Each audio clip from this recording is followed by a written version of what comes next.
মনের খবরটা আপনারা রাখেন না।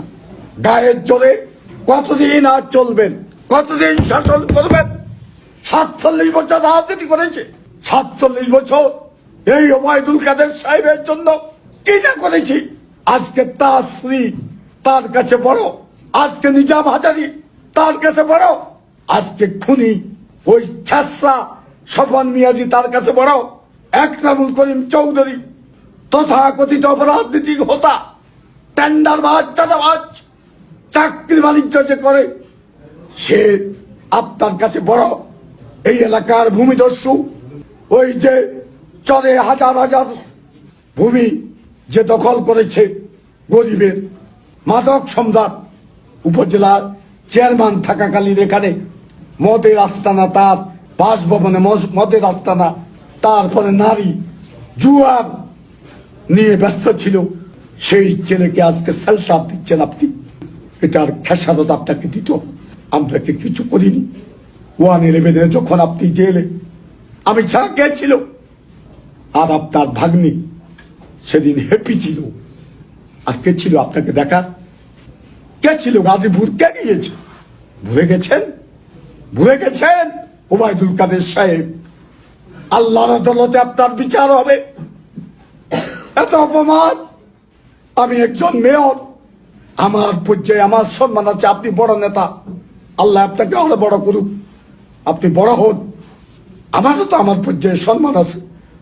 এইভাবে আপনি আজকে আমাকে লাঞ্ছিত করছেন, পুলিশ দিয়ে পিটাচ্ছেন, আমার কর্মীদেরকে, গরিব কর্মীদেরকে পিটাচ্ছেন, এই ত্যাগী কর্মীদেরকে আজকে পিটাচ্ছেন আপনি পুলিশ দিয়ে।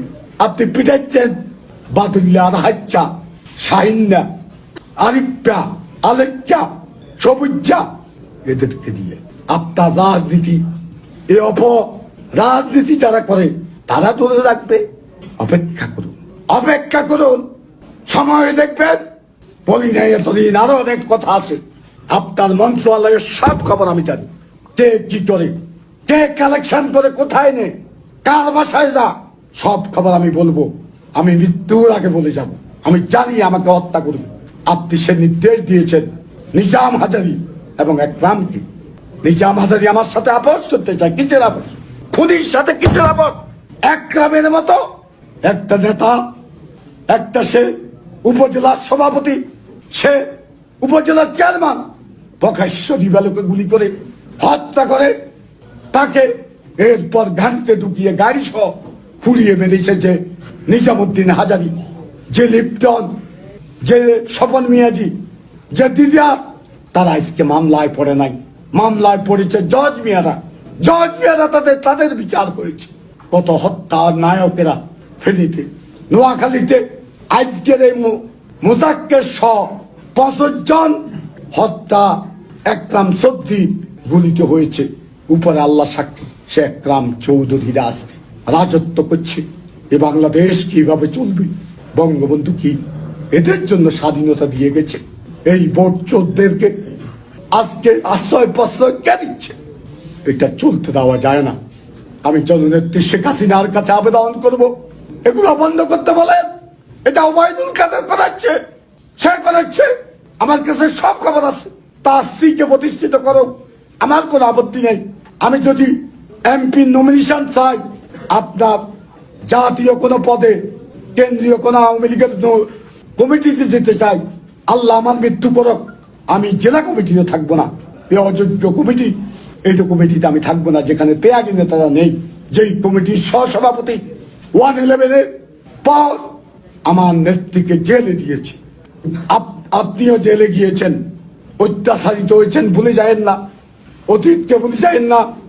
সে কিভাবে সিনিয়র সহসভাপতি হয়, তারপরে একরাম 111-এর পর এই সহসভাপতি জাভেদের সাথে যোগাযোগ করে কিং পার্টিতে যোগ দিয়েছে এবং মহিয়াম্মদের সাথে দেখা করেছে।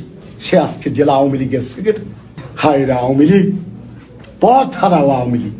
নিজাম হাজারী চট্টগ্রামের একটা হত্যা মামলা, অস্ত্রের মামলা, এখনো তার 6 মাসের সাজা আছে। সে খুন করেও আজকে আমাদেরকে খুন করার জন্য আমার এলাকা, আমার বাড়িতে লোকজন পাঠিয়েছে। আমার বাড়ি আজকে মানুষ ঘেরাও করে রেখেছে। এদের কাছে তো অস্ত্র নেই, কিন্তু প্রশাসন এসে ধমকায় আমাকে, আমার অফিসে এসে আমার কর্মীদেরকে ধমকায়। এটা কিসের ইঙ্গিত বহন করে? নেত্রী, আপনি দেখুন, আপনার সমস্ত অর্জন ধ্বংস করে দিচ্ছে এরা, লুটপাট করে এরা খাচ্ছে কয়েকজন।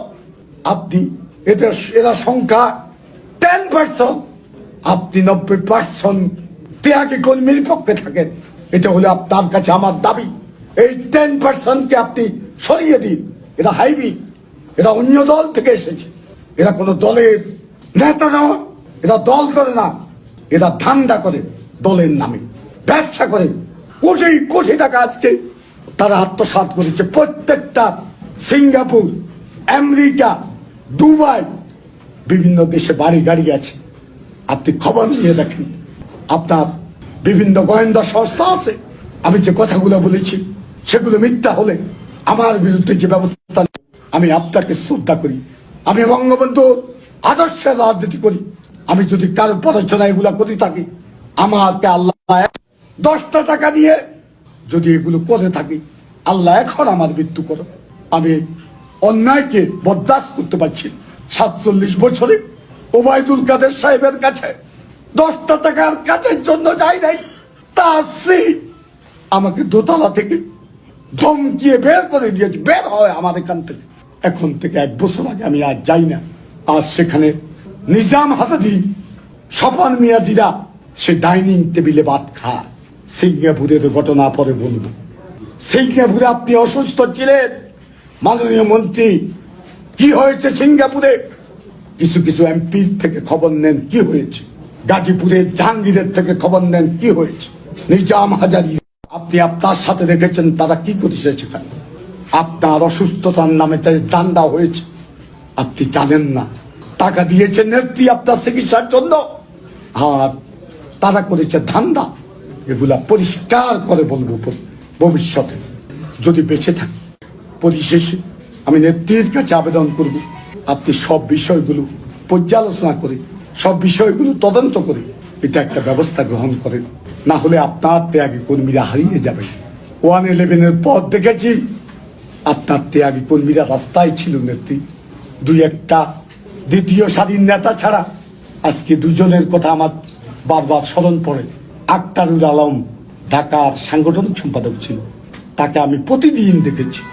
আমি দেখেছি সুজিত রায় নন্দীকে, আর 2-1জন হয়তো থাকতে পারে না, তা আমি চিনি না, কিন্তু বড় নেতা একজনও ছিল না। সবাই আপনার সাথে বেইমানি করেছে। আপনার ত্যাগী নেতারা, ত্যাগী কর্মীরা সেদিন রাস্তায় ছিল।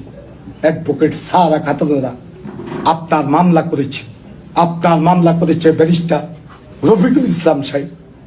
এদের নীতি নৈতিকতা ছিল, এ বিষয়গুলো আপনার বিবেচনায় আনতে হবে, এদেরকে চিহ্নিত করতে হবে। দলে রাখেন, আমার আপত্তি নেই, কিন্তু তারা প্রথম থেকে শুরু করো, যাদের কোনো চরিত্র নেই। আপনি জানেন বঙ্গবন্ধুর মা বাবা মারা যাওয়ার পর খন্দকার মোস্তাক গড়িয়ে গড়িয়ে কেঁদেছিল। বঙ্গবন্ধুর পিতা কবরে নেমেছিল। সেই খন্দকার মোস্তাক 75-এর 15 আগস্ট কালো রাত্রিতে সাম্রাজ্যবাদের চক্করে পড়ে বঙ্গবন্ধু শেখ মুজিবুর রহমানকে সপরিবারে মৃত্যু করে। এদের ব্যাপারে সাবধান হোক।